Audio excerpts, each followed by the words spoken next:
President Trump's supporters flocked to Mar-a-Lago as news of the FBI raid broke. They're still there. They say it's just the latest step in a long-running political persecution. Witch hunt. Figure it out. You get the idea. Brian Entin is at Mar-a-Lago. Let's switch this around, Brian. As you talk to folks, is there anything that could have been alleged by the FBI that in these people's minds would have justified this unprecedented raid? No, absolutely not. And I've been talking to people out here for the last 24 hours. There is such a distrust of the FBI and the Department of Justice.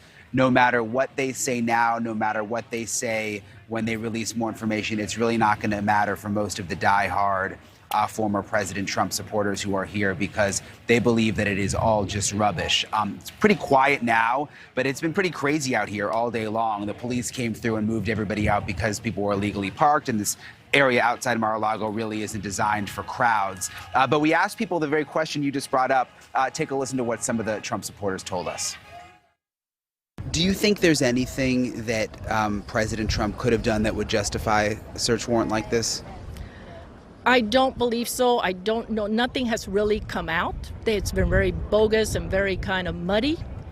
You look at Hillary, she had classified information in her server and her email, but yet that was fine. No one went after her. President Trump isn't here right now. Why do you think people show up here? Because they love their country and they love the truth.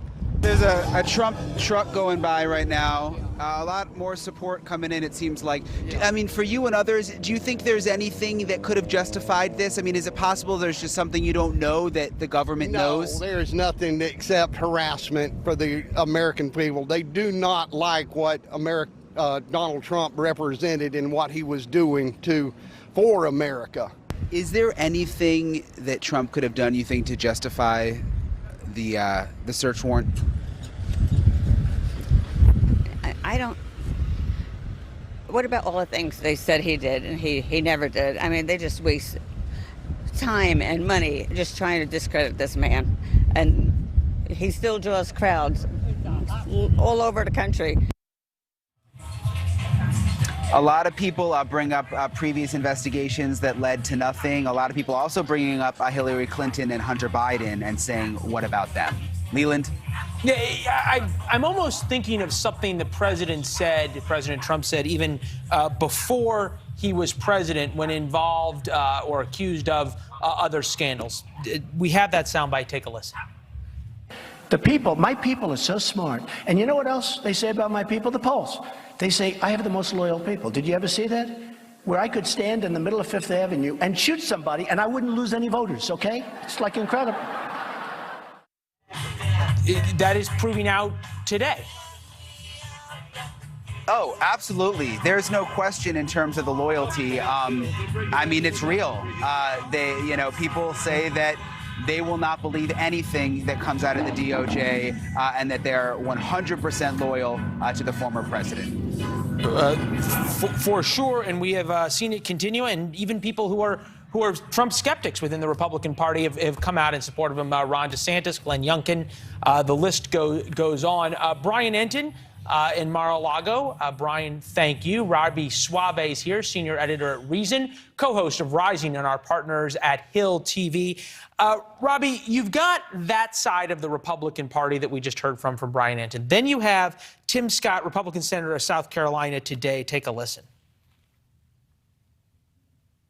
We need to let this play out and see exactly what happens, but we should all have been stunned and surprised and shocked at what happened yesterday. It has to be something of incredible magnitude for at least my side of the aisle to say that was warranted. Without that, I think we're going to find ourselves in a very big mess as it relates to the credibility of the FBI. Well, it's kind of what Andrew Cuomo said, Democrat.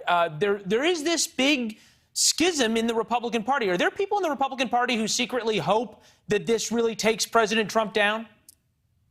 I think the people in the Republican Party who wanted to be rid of Trump for tactical reasons, valid tactical reasons, because many of them think DeSantis or someone like DeSantis, but probably, let's be clear, DeSantis himself would be the better challenger to Biden in the next presidential cycle. They think Trump is maybe not the GOP's best bet, and there's a lot of evidence that bears that out.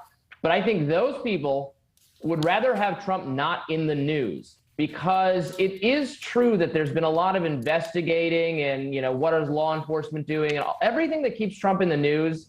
It hasn't succeeded in taking him out in any legal sense, and really can't. I mean, at the end of the day, it's up to the voters. The more he's in the news cycle, the better it seems for him, in my view. When he's just, all he can do is post on Truth Social about his frustrations, he's leaving voters' minds, and he's clearing the field for other candidates. So in a way, this puts him back in it because we're talking about him again. It does something else, though, right? And maybe the Democrats plan this or not, but suddenly it gives him the ability to be aggrieved about something that's happening currently. You think about in 2016, he used to say, they're calling me a racist because I'm fighting for you and I'm trying to build a wall. In 2021, after the election, it was, I'm aggrieved, I'm a billionaire who lost the presidency, and I'm angry, and you need to care about my problems. Nobody cares about a billionaire's problems. Now he's back to being persecuted by the deep state. That gives him a revival. What do Republicans who you say tactically want him gone do? Well, they certainly have to back Trump. And look, there are good reasons, don't get me wrong, to be a little skeptical, or a lot skeptical in some cases, of what law enforcement does. DHS, FBI, et cetera. Yes, they're political actors and they have their own agendas. And the ways that they, with wiretapping, spying, doing perjury traps, all those things do ensnare the common man as well. And I'm actually glad the Republicans pay more attention to it now. Of course, they only pay attention to it, I guess, when Donald Trump is the object of that persecution. So if this were to create like a bipartisan move to have more respect for our civil liberties among federal law enforcement, I think that would be a great thing. But I don't actually see that happening. I think this is mostly about Trump and the Republican Party. Even those who want him gone, who think they're better off without him, I think the vast majority of them can't say anything but call this a banana republic and appear to back him. And they're forced to do that, which is probably why they're frustrated this is being talked about at all. Yeah, you say banana republic. That's the term going around. That was what came out of Ron DeSantis, the raid at Mar-a-Lago, another escalation in the weaponization of federal agencies, the regime's political opponents, while people like Hunter Biden get treated with kid gloves. Now the regime is getting another 87,000 IRS agents to wield against its adversaries, banana republic. I keep thinking about this idea of Hunter Biden being brought up because you expect the unexpected, right? And that is, if a week from now Hunter Biden is indicted or there's a raid on Hunter Biden's house or whatever it is, does the script just get flipped? Yep. Well, what do you expect consistency from our elected political leaders? The flip will script exactly. It'll be how this is. Some Democrats and mainstream media figures will say how this is, a calculated political hit to sabotage Biden after the recent, somewhat good legislatively, from a legislative standpoint, weeks he's had. And Republicans will say, no, finally, justice is being served, that this person is being scrutinized. I wish it were not the case, but this is all so team driven. And those of us who are consistently worried about civil liberties while still wanting, justice in cases of bad behavior from important political officials, they're left with You talk about civil liberties, and it's important. Scott Perry, congressman from Pennsylvania, he just reported that his cell phone was seized by the FBI. And obviously, seizing a congressman's cell phone, getting a warrant for that is a little bit different than all of a sudden raiding a former president's office. What level does this have to reach before Republicans, even who tactically would like Trump gone, have to admit, or even those who want him to stay, have to admit, okay, they have something really meaningful?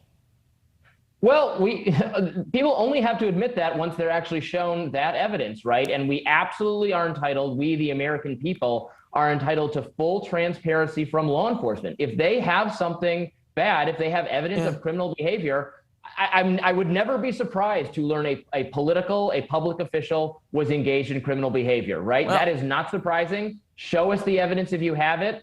and let the American people make that judgment. I don't want the law enforcement making that judgment without the American people's permission or knowledge. Yeah, well, everything's still sealed, and at least those two folks, the president and Scott Perry, aren't willing to turn over the warrants so far. Hey, Robbie, it's good to see you. Thank you. My pleasure. Thanks for watching. Go to newsnationnow.com to find News Nation on your television provider. And don't forget to subscribe. Click the red button to get more of News Nation's fact-driven, unbiased coverage.